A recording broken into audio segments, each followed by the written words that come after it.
How much of the success of your products do you attribute to your personal brand as Doctor Seaweed? That's a very good question. Look, I guess seaweed is a new concept for many consumers, even though it's a what we call a forgotten food. You know, it's a food that everyone used to eat at some point in our history. So I suppose by giving the brand or the finished product brand the Dr. Seaweed name, it at least gives an element of trust, of understanding, of a sincere background and story. And I think that helps because the research always shows that consumers know seaweed's good for them, but they're often hesitant or don't know how to get it into the diet. So by creating good product, but a brand that resonates certainly helps. So yeah, hopefully the Dr. Seaweed story resonates very well, but you would need to ask my customers, not me. Yeah. Was that a strategic choice to use that name, or did it just come up and stuck? So I actually registered it a long time as a trademark, a long time before we ever did anything with it. And the whole basis of what I want to do with seaweed is make it as easy as possible for people to get it into the diets. So we started the business supplying seaweed as an ingredient into food and nutrition companies, which is what we still very much do. And then the consumer product is where the Dr. Seaweed brand was then utilized. And the idea really was to create a genuine backstory. So my doctorate is in marine biology. So it was something that was very different from a lot of other health food brands where the premise of them and the background is often someone perhaps had a health condition and they found something helped, which, you know, may or may not be the case. But the point was, as those were generally the backstories. So I wanted something different linked to marine biology and my background, which obviously then links on to seaweed. So it was sort of always there in the back of my head. And I think people remember it and it's quite easy to understand what it's about. So yeah, so it was sort of a very conscious choice to create trust and accessibility for people to then incorporate seaweed into their daily diets. You find that people do remember you more as Dr. Seaweed than Dr. Craig Rose. Even my own children, yeah. Okay. Nice, nice. Okay, look, so under the same name and brand, Dr. Seaweed, you launched a line of dietary supplements. In doing so, what was the problem or need that you set out to solve for your customers? I guess there's two key things. One is how do we reintroduce seaweed into the modern diet? So for me, you always have to look at the market first, what the customer will want and accept. Anyone involved in the seaweed industry knows why seaweed is good, but that doesn't mean the customer does. So the first thing was to help consumers understand seaweed is good and make it as easy and accessible and appealing to get it in the diet as possible. The second thing is the nutritional gaps that seaweed fills. So the modern diet is, especially in the West, is very, very lacking in iodine. And seaweed is the only natural plant-based source of iodine. Europe's now considered an iodine deficient continent. Depending on age and demographic, up to 84% of women in the UK are deficient in iodine. You know, these are like scary numbers for what is an essential nutrient you have to get in your diet. So by incorporating a sustainable, organic, nutritious, UK sourced seaweed ingredient into capsules, then it both allowed for that reintroduction of seaweed, but also meets that key nutritional need in terms of iodine, with seaweed being the only plant-based source. Let me go look at my notes because you mentioned iodine, and there's a couple of things that I wanted to sort of explore around iodine. Why are people iodine deficient? The only sources of iodine are fish, but particularly white fish like cod and haddock, and then dairy. And dairy is in big decline because people are moving to more plant-based milks like almond milk, oat milk, etc., which have no natural iodine in at all. So no one's ever really eaten enough fish in most of Europe and the US and everywhere else. And then dairy, like I say, is in decline. So seaweed, because it's the only natural plant-based source, and we're not really eating much of that, essentially there's just no dietary intake and you have to get it through your diet. You can't, it's not like vitamin D that you can get from the sun and your diet. You have to get it from your diet. So that's led over time to these big global deficiencies, up to 2 billion people globally, probably more. The likes of Nestle, who are the largest food company in the world, they've picked iodine about a year or so ago as one of their top nutrients of focus globally, because the issues are so huge, and therefore commercially the opportunities are huge to fill that nutritional gap. And it has severe impacts on health, not getting enough iodine in the diet. So seaweed allows us to fill that need, and then at the same time the consumer will become more aware of what iodine is and why they need it and where they can get it from. So we need to be there ready to respond. From the consumer's perspective, what are the symptoms? How do people know if they are iodine deficient? It's a great question, because I think basically the iodine, you have to get it for your thyroid to work properly, and your thyroid's a gland in your neck here. So the iodine attaches to the thyroid hormones. So if you don't get enough iodine, it can lead to what's called an underactive thyroid, which is very, very common. And the symptoms are things like weight gain and difficulty losing weight, feeling tired, low energy, brittle hair and nails, poor skin health, loss of libido, infrequent or heavy periods, obviously for women, sensitivity to cold, brain fog, sort of cognitive issues. So symptoms that really, if you say to most people, are you feeling a bit tired? Is your skin not quite like you want it? Are you struggling to lose weight? These are issues that might be other things, but so often are linked to the thyroid. And sadly, with a lot of them, people just get used to it. You get used to being tired in the morning. You get used to trying to exercise and trying to eat well, but the weight just won't shift. Or, your skin's not good, so you're just putting loads of moisturizer on or makeup on or whatever it might be. So the symptoms are very, very prevalent. And that's, to be honest, why with the Doctor Seaweed supplements, we see such good results, because all we're doing through natural nutrition in the seaweed is giving your body the tools it needs to work properly. And did you find that, whether it's through the research or through your own experience and feedback from your customers, did you find that iodine is important for both men and women biology?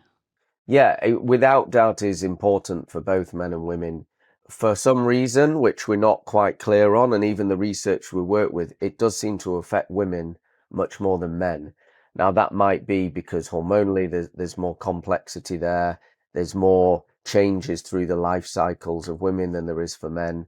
But certainly thyroid health issues tend to affect women more than men. And equally, things like with menopause, when you have an underactive thyroid, the symptoms are very analogous with the symptoms of the menopause, but also an underactive thyroid can make the symptoms worse for the menopause.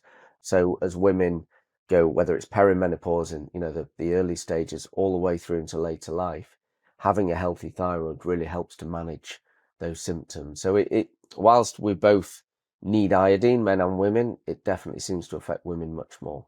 Thanks for that. I wanted to give a bit of an overview on iodine. That's very useful. Going back to the product, and maybe at least partially we've covered this already, but what makes your customer choose Dr. Seaweed supplement or, a seaweed supplement? What I mean by that is, could they have solved the same problems with something else, with another existing offering in the market? It's a very good question. I think, again, there's two ways to look at it. One is when we're selling, so this is our pure seaweed supplement. So it's literally seaweed in a capsule and that's it. So when it comes to that, it's a very clear offering. It's a natural source of all sorts of nutrients, but particularly iodine, as we've discussed. And then for those that aren't in the sort of nutritional supplement market, there's certain health claims that are legally you're allowed to make on pack. You're not allowed to say them if it doesn't work. So this is around thyroid health and energy and cognitive health, etc. So they're looking for those specific benefits through a natural source, and seaweed ticks the box. When we then have our wider range, like we have our immunity product or our focus product, or we've got a menopause product as well, then really we're in different space, because then people are looking for a menopause supplement or an immunity supplement. So the competition is broader, because we're not just against seaweed or even synthetic iodine, which people might take. We're against a much broader category of menopause supplements, for example. So the reason they choose us there is that it's all our products are totally natural.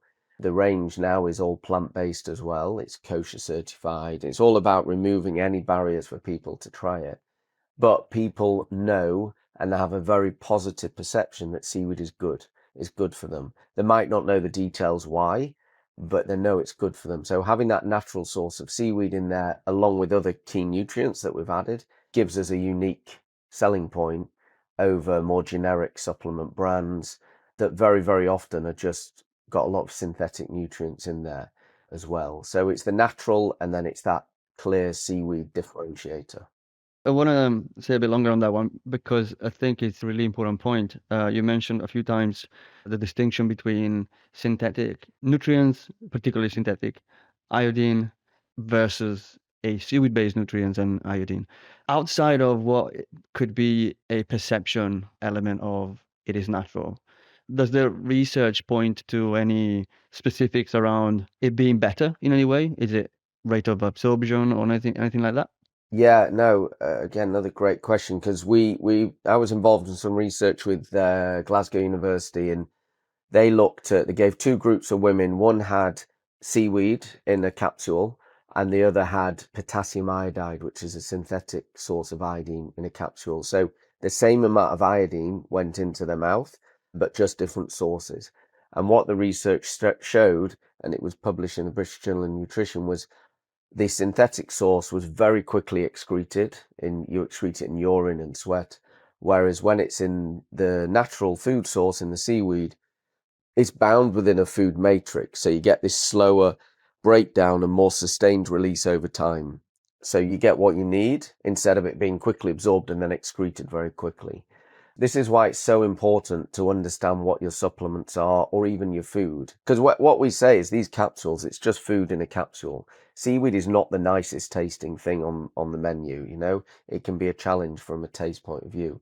Putting it in a capsule is simply taking a food and making it convenient. We say if you didn't like broccoli, you could dry and mill the broccoli to a powder and put it in a capsule. That's basically what we've done. So it's just a natural food source, high in fiber.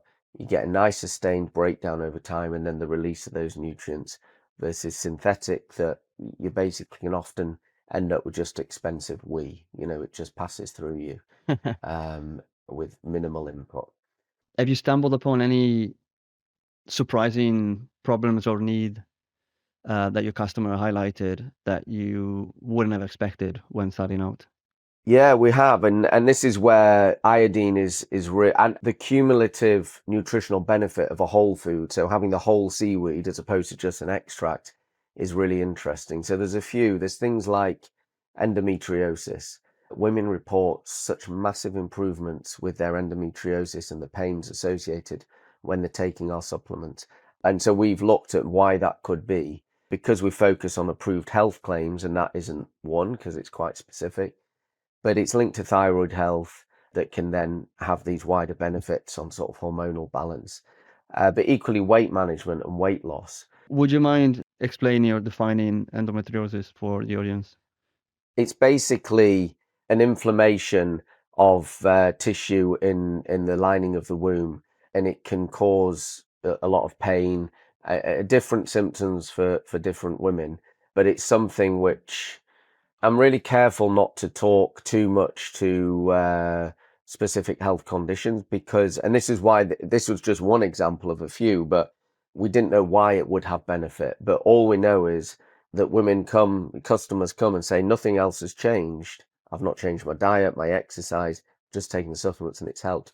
But then when we look at the research, a healthy thyroid, a more normalized thyroid, can have those impacts on helping with the symptoms of something like endometriosis because it can be hormone linked. So I'm not a medical doctor, but these are the feedback we get and the research that's being done. So you find that this is an area where more research is needed? Yeah, definitely. And it's very difficult as a small brand to really delve into the science because we just could not afford to do our own research because to do it is a hugely expensive task. Now, we have done various wellness studies where and these have been nutritionist led, where we have a large group of customers independently done, that will measure certain, whether it's hair, skin and nails, focus, energy, things like that, on day one of taking the supplements, and then on day 30 or 60 or whatever the study shows. And that shows real improvements in things like hair, skin and nail health, energy, concentration, and even with weight management as well. So like better weight loss. I realized I was talking over you. I interrupted. You were going to talk about something else, and I haven't let you finish. Did you want to add something? Yeah, it was more on the weight loss and weight management. So there are certain polyphenols in our seaweed as well, which have been shown to help to manage blood sugar release. So they inhibit the enzyme alpha amylase, which breaks down carbohydrates. So basically, by having the seaweed, you get a slower release of sugars to the blood, and that can help keep you fuller for longer. It can reduce sugar spikes. And so generally we're finding, both with a mix of thyroid and metabolism that the iodine brings, along with blood sugar management, we have some customers who have real weight loss benefits just through getting the right nutrition in the diet. That's incredible. Who have you found to be your target audience or your customer persona? Who do you have any insights as to who buys seaweed supplements? So I think predominantly the customers are female, generally over sort of 35 and older. And that's why we evolved the range to include, like, the menopause product is generally aimed at women over 45, 40, 45. The immunity one is for anybody at any life stage. And the focus one is more, we're finding that a bit more non-gender specific. So men and women, because it's great for brain health, it's great for energy. So that's good for the whole family. And the newer one is a beauty supplement. So this is all about hair, skin and nails, which again is more a female audience than male. So it is predominantly female. I think that reflects the wider supplement market anyway. Taking a step back and going back to the origin of your company, I understand you started as a seaweed supplier, so business to business. What made you decide to go direct to consumer? I think because the original vision, and it remains, is to see everyone benefit and look and feel wonderful with sustainable seaweed. The ingredients, which, as I say, we still do, allow us to supply seaweed as an ingredient into a massive range of products, food and nutrition products, which is great. But then ultimately giving consumers a very seaweed focused offering at the moment through nutritional supplements. We also have a pet product, so this is like for pet foods to add to your pets as well.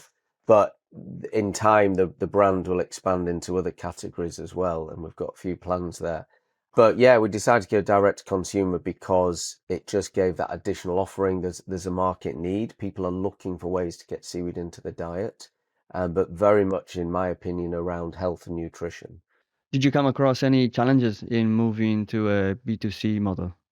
Millions of challenges, but it's a very different sell, because when you're selling an ingredient, you're talking to technical people within companies who understand and are looking at much more detail than a consumer is. Telling the story to consumers, you need to tell it in a way that they understand and acknowledge that there is thousands of different offerings to a consumer.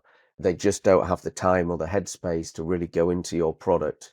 Whereas when you're talking to someone in a company, a technical person or a marketing person, there's more time to delve into the details. So it's a very different way of conveying what ultimately is a very similar message, but to a consumer who doesn't have that expertise in a certain area, and specifically the time to really take to understand every product they see on every shelf. It's impossible.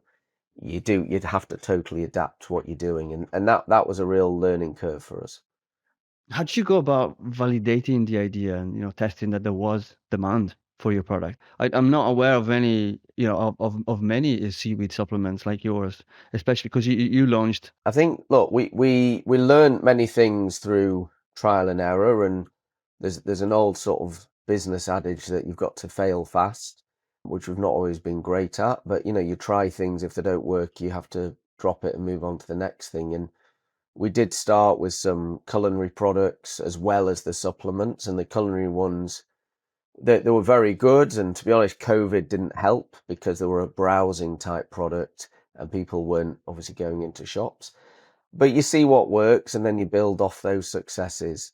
Our immunity product still does really, really well. But during COVID, it was obviously doing much better because everyone was looking for immunity type options. So we keep a keen eye on the market. I probably speak a lot less to seaweed people than I do to customers because the customers know what they want. Seaweed people would just talk about seaweed.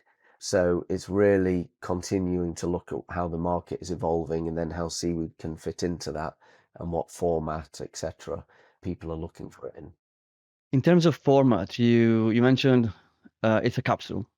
And that seems to be the format that you've chosen for the most part. What made you go for that format? Did you consider any other option? But I guess two reasons. One is that when you're selling a health and nutrition product, a capsule consumers associate with health. So therefore, straight away, by having a capsule and putting it in your mouth, that you think of a health product. But also seaweed, the flavor is a challenge.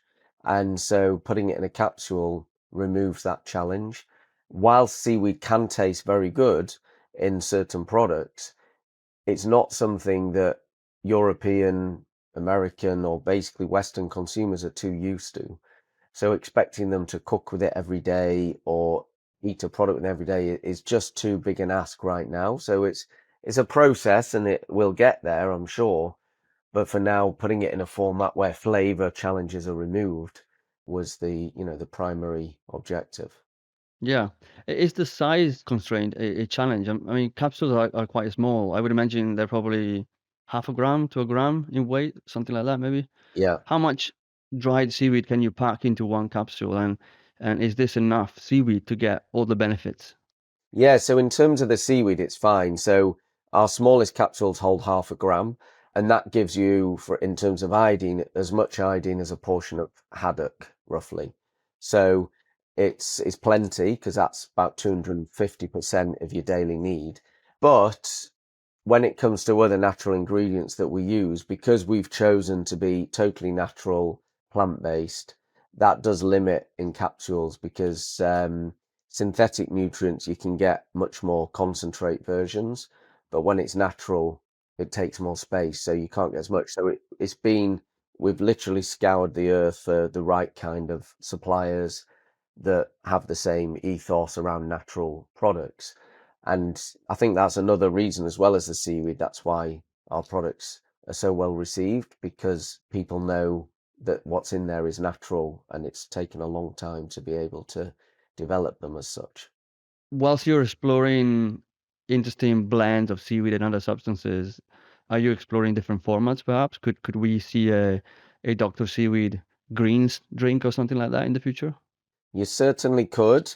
And that's where we have a few MPD projects at the moment, which hopefully will be ready by the summer around different formats. But again, it's considering, my view, you always have to look at what the market wants and needs and less about what we think is good, because it just won't be. So everything we're doing is sustainable, linked to the sea, and has to either taste good or have no flavor impact or very minimal flavor impact. But yeah, and being the other thing we do as well, we're brand led, by which I mean the brand comes first, and that means we're not fixed. We're not a supplement brand, we're a seaweed brand. So it means the brand can go into any category pretty much. It just so happens at the moment it's linked to supplements. You talked about the importance of looking at the market and keeping a close eye on what the customers wants and what the market where how the market is evolving. Have you identified any trends around wellness and nutrition where seaweed might have a competitive advantage? You mentioned, for example, a general trend of using natural food and whole food. Does the fact that seaweed is such a powerhouse of nutrition give a competitive edge compared to other ingredients? So yeah, and I think one of the key things when you look at sort of whole food, natural foods, you get products like spirulina and chlorella and all sorts of ashwagandha and things like this, which can be fantastic at what they do. But one of the key things that seaweed has, and it can be a double-edged sword, but everybody knows what seaweed is already. So you're not educating, oh, ashwagandha is a root from India or wherever it's from. They know what seaweed is, and they have a really positive perception of it as healthy. The challenge is they know what it is, and they see it on the beach and it's slimy and it's, they don't like it, touch their feet. So the competitive edge is people understand it, and pretty much all the research shows that it has a really positive health perception. Might be linked to sushi, it might be linked to whatever, but positive health perception. The challenge is convincing people to put it in the mouths, and that's where product and brand come in, and education. It's all education. So look, it's sustainable inherently. Obviously, case by case is different, not all sustainably sourced, but overall seaweed doesn't need land, doesn't need fresh water, and doesn't need fertilizer. So inherently seaweed can be very, very sustainable. It can be a carbon sink, and there can be all sorts of discussions about that, but that's another big competitive advantage. Is it's there, is massively underutilized as a resource, and we need to find more ways to feed people, particularly feed people nutritionally. Yeah, you mentioned sustainability, and obviously everybody in the audience knows about the positive environmental impact of seaweed. But how much do you leverage sustainability in your brand? How important is it for your customers? This is a personal view. I think it's very important, but I don't think it's the primary purchasing decision.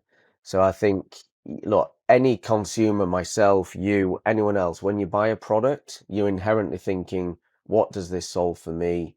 Why do I need this in my life? And that's the first instinct. You buy a cup of coffee because you're tired, or you buy whatever, a mattress because it's comfortable. If it happens to then be sustainable, it might then spur you on to buy that one over one that isn't sustainable. You might pay slightly extra for a coffee cup that you know is compostable or whatever. So I think it's extremely important, but I wouldn't make it the first selling point, because people don't buy things because it's sustainable. They buy things because they need it in their life for whatever reason.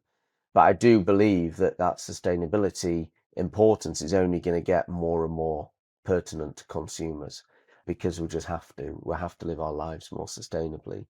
So I think purchasing decisions there will always be, what problem is this solving, or what is it helping my life to do? But that sustainability decision is going to get closer and closer and closer to that primary motive. I understand that you harvest your own seaweed. Is that still the case? And also, in terms of then manufacturing, do you manufacture the product or do you use an external contract manufacturer? So with the seaweed itself, we work with the guys up on the Isle of Lewis. They have the exclusive harvesting. So in the UK, the Crown owns the seabed. So we focused on a species because it's nutritionally very good and it ticks a lot of boxes, but the sustainability and the scale is there because these guys are harvesting it for other applications, horticulture, agriculture, cosmetics. And we've got our own equipment up on the island for all the processing for the food grade seaweed. So anything that's going into food and nutrition, like human nutrition, goes through our own equipment and our own sort of proprietary technologies that we've developed over the last 10 plus years. The capsules are made by specialist capsule manufacturers. We're not a capsule manufacturer, but we have uniquely created the blends because, like say, like with the menopause product or anything else, we've had to then source the other ingredients. So those are unique to us. But the seaweed, like say, is all produced through our own proprietary production. We have a lot of techniques in place and processes around testing for safety and quality and nutrition. We've developed what I believe is the only DNA authenticated seaweed in the world. So every batch is tested for the DNA, so we can independently and analytically show it is exactly what we say it is. And we have things like an online traceability process. So any customer can log in, search for a batch number, and it will show them maps of where it was harvested, download the certificate of analysis, the name of the guys that cut that batch. So this is, and like with all brands, this is about trust, because when it comes to a brand, you're obviously buying the product that brand represents, but you're ultimately selling the trust. You have to have consumers, whether that's B2B or B2C, trust in your product, and you have to do that sincerely and totally transparently. And especially with something like seaweed, because to so many people, whilst it is a forgotten food, it is to so many people new. And so they're going to have more questions, and therefore you need to build that trust. Yeah, thanks for that. It's such a good point. In terms of getting the products to the customers, did you initially focus on direct sales through your website, or did you immediately thought you needed to partner with retailers and distributors? We do both. So we sell into retailers, like we're in Boots and Holland and Barrett. We sell on QVC, which is the TV shopping channel, which is a really good platform because you have the opportunity to tell the story of the brand and the product. But obviously, our own website is critical to us, because that's where we have a direct sale that you can really understand the customer, the frequency of purchase, what they're purchasing, why they're purchasing, and that allows us to learn, improve the offering, make sure we're giving customers the best thing. But it is a blend of different routes to market. Retail gives you a much bigger audience, but obviously is a challenging environment to work in. And then we're on things like Amazon and other online platforms as well.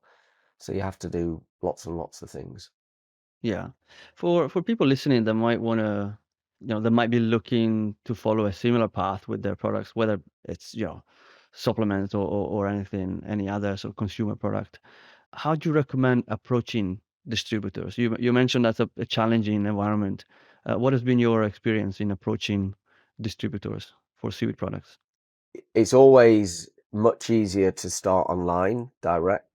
So starting online is a great way because you can prove concept. It'll always be quite small initially, obviously, but you can start to learn and prove what you can do.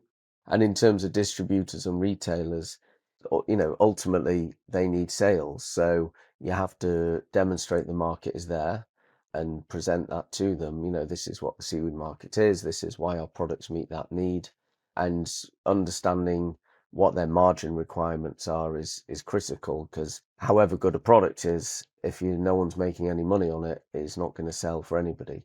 And equally, we went into high street retail relatively quickly, but it was a real challenge because it was probably too soon and consumers didn't know it enough. So if one of the big supermarkets wanted our supplements in tomorrow, I would be quite hesitant to do it, because I don't think it'd actually sell yet, because it's too mainstream. Our offer, both in terms of supplements, which are quite niche, but seaweed supplements, which are even more niche, I don't necessarily think it's the right format. Now, if Tesco's listening, please do call anyway. But you Yeah. have to support that level of distribution. It's an expensive thing to do in terms of PR and in-store marketing and all the point of sale, and it's a hugely expensive thing. So it's about knowing as well the route to market and being in the right time, knowing who the consumer is that's there. If it's a very, very mainstream audience, is a seaweed product ready yet, or are we too early? It will be in time. So it's then knowing basically which distributor to go for. So choose carefully, because otherwise you can wait. It sounds good, but you can waste a lot of time and money in an area that just doesn't give you a return. Yeah, thanks for that. It's really cool to hear that, and also it is something that is quite counterintuitive. Do you mean, in terms of what you just said, do you mean that as brand specific, as in the brand needs to have some traction before scaling up into a big distribution, or more as in general, the seaweed market, the seaweed supplements market needs to be a bit more mature? Yeah, seaweed in general, I think, needs to be a bit more, not the seaweed, but the consumer understanding and education around seaweed as whether it's cosmetics, well, cosmetics are pretty far advanced, but when it comes to food and nutrition, it's still a bit niche, And saying that, you have the seaweed snacks at the end of the aisle and checkout in all the major supermarkets now. So in the last 5-10 years, it's gone up dramatically in terms of the types of products that are out there. So the consumer goes on the journey sometimes without even realizing, because it's quite slow and it's an evolution. So you can use analogies like yogurt. When yogurt first was launched, it was in the UK or Europe, it was in health food shops, and then it slowly evolves. And now yogurt is something people eat all the time, and it might be savory, it might be sweet, it might be healthy. So that evolution has gone from fairly tasteless niche yogurts to something that's across multiple categories. And seaweed will do that, whether it's linked to more Asian food, whether it's linked to supplements, whether it's linked to snacks, smoothies, other beverages, who knows? And so the evolution is happening, but I think it's, you have to do it step by step and plan your strategy accordingly. Yeah, absolutely. Is there any other known health benefit of seaweed, or substances found in seaweed, which we may have not have touched on yet, but that you think are important? Yeah, I think, there's the weight management aspects that I mentioned before. There's a lot to do there. But when you look at seaweed, and this is one of the challenges for the seaweed industry, there are so many different potential health benefits, and there's so much research, whether it's anti-tumor, anti-cancer, antiviral, weight management, nutritional, trace elements. There's vast areas of really promising research, but you ultimately have to go step by step, because you can research forever, and that's for academics to do and do a great job, and then it's for entrepreneurs and commercial organizations to take that results and make it in a way that consumers can benefit from and commercialize it. There's vast areas it can do, and I often say seaweed hits all the mega trends of what we need for a sustainable, hopeful future. So it's biofuels, so it can be biogas, biodiesel, whatever. Materials, so bioplastics, all sorts of different materials from seaweed. And then health and nutrition, so pharmaceutical, biomedical, food, nutrition. And you get that from, I'm using the term seaweed very loosely, but obviously there's 10,000 plus different species with huge diversity of attributes there. So it's a really, really promising area, but that's why focus is absolutely key. You have to pick what you think will work commercially, and then you'll build on it from there. In terms of, I don't know if you're paying attention to any particular studies in these areas at the moment that are perhaps more promising. Where would your bet be? To me, the iodine story is still, huge and yet to be realized. But then weight management is another one that we've studied for a while, and there's other species that have been studied as well. And obviously obesity is a huge global epidemic, and it needs to be addressed. And there's all sorts of different ways to do that, but seaweed potentially can play a really important part. I'm conscious that you just mentioned, we're talking about seaweed. In this context, it's very generic. It's basically we're talking as if we were talking about plants as a whole, which is super generic. And we should focus on specific types and species. What species do you use at the moment? And So maybe, yeah, sorry, go ahead. right, it's Ascophyllum nodosum, or egg rack is the one that we focus on. Any species that you might consider using in the future? Yeah, we're really open to anything, and I think one of the key challenges for the seaweed industry is it has to balance two things. One is growing the market, and one is making sure the supply is there to maintain that market. And if you grow the supply before you have the market, you end up with a lot of stuff you can't sell.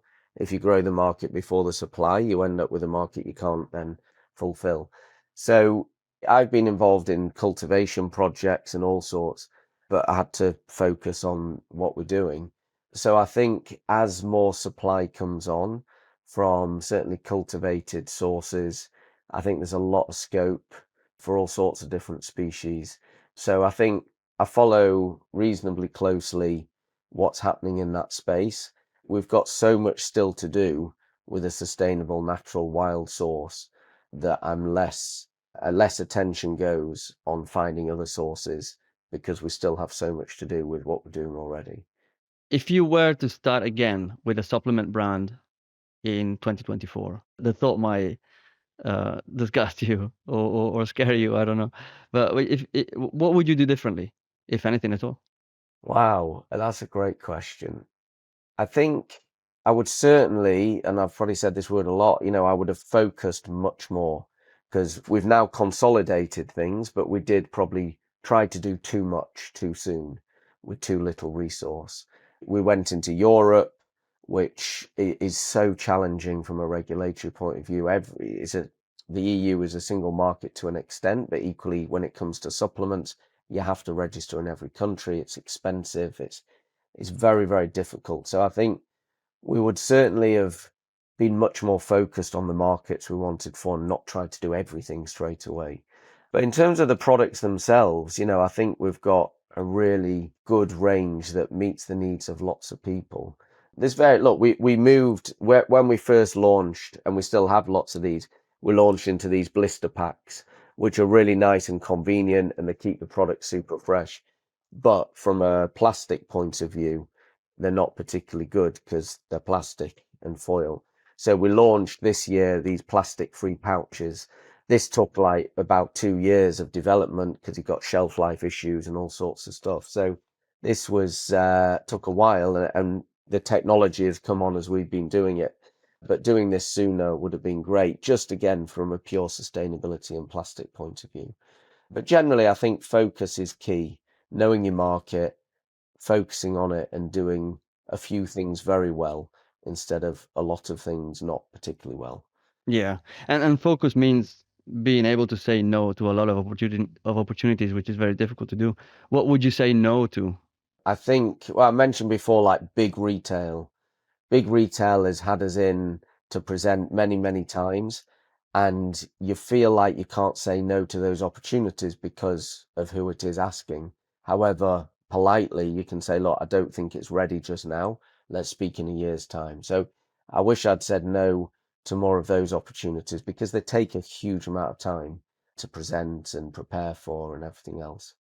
Okay, we're running out of time. I wonder if I can just ask you a quick question about the regulations. And the main thing is, obviously we need to focus on UK and Europe because I understand that's your area of expertise. In terms of the health claims that you can make on your packaging and marketing material, what are the rules in a nutshell? Well, in a nutshell, you have pre-approved health claims in Europe, and the UK mirrors those at the moment. So depending on the nutrient levels in whatever your product is, you can make certain health claims.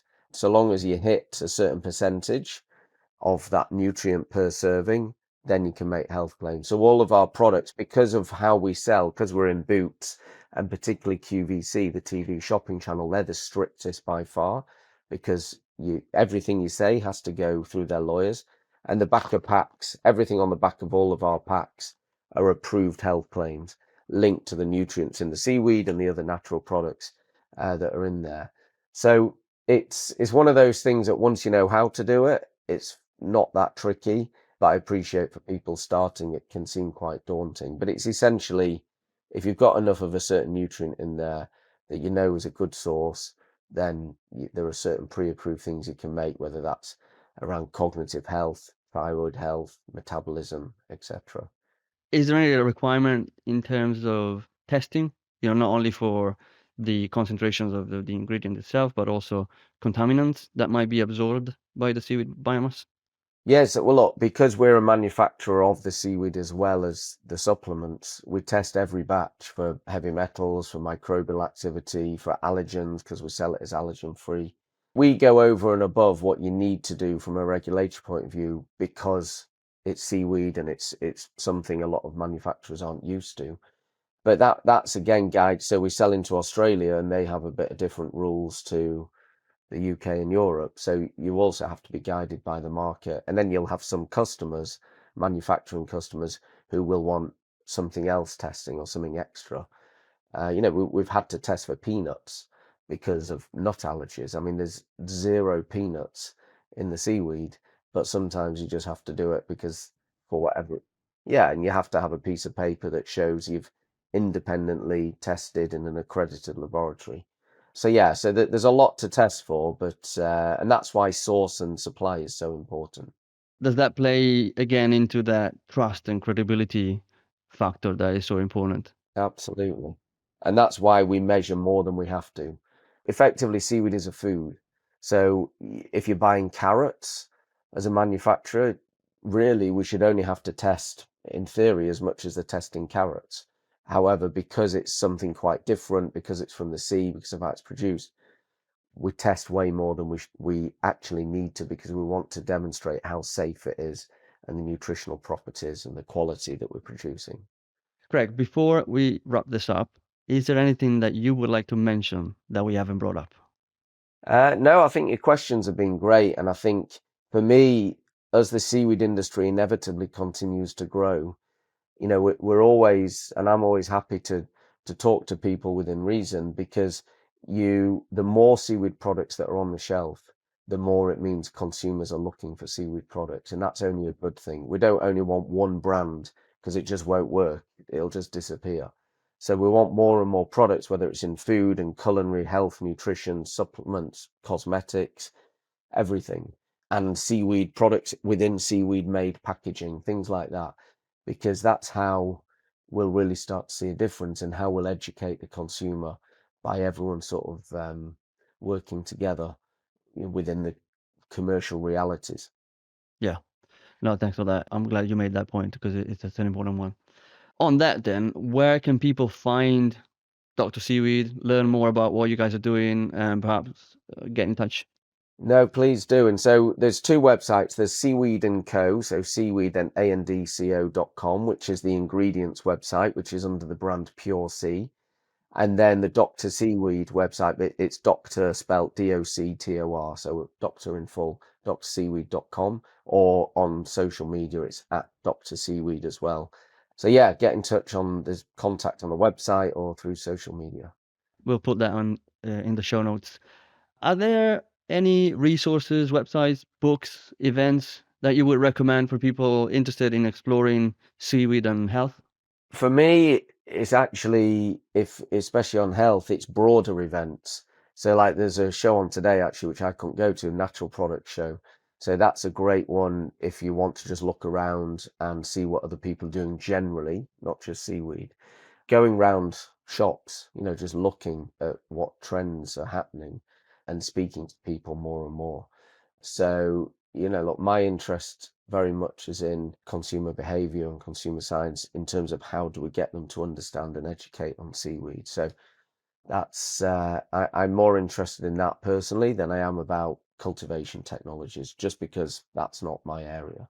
I do find that very interesting, but again, it's about You focus. got to focus. Yeah. Exactly. Craig, I really appreciate you taking the time to have a chat. I really admire what you are doing, and we'll certainly be keeping an eye on how things evolve in the future. Perfect. Well, look, thank you for the time to talk. Thank you guys for listening, and until next time, take care.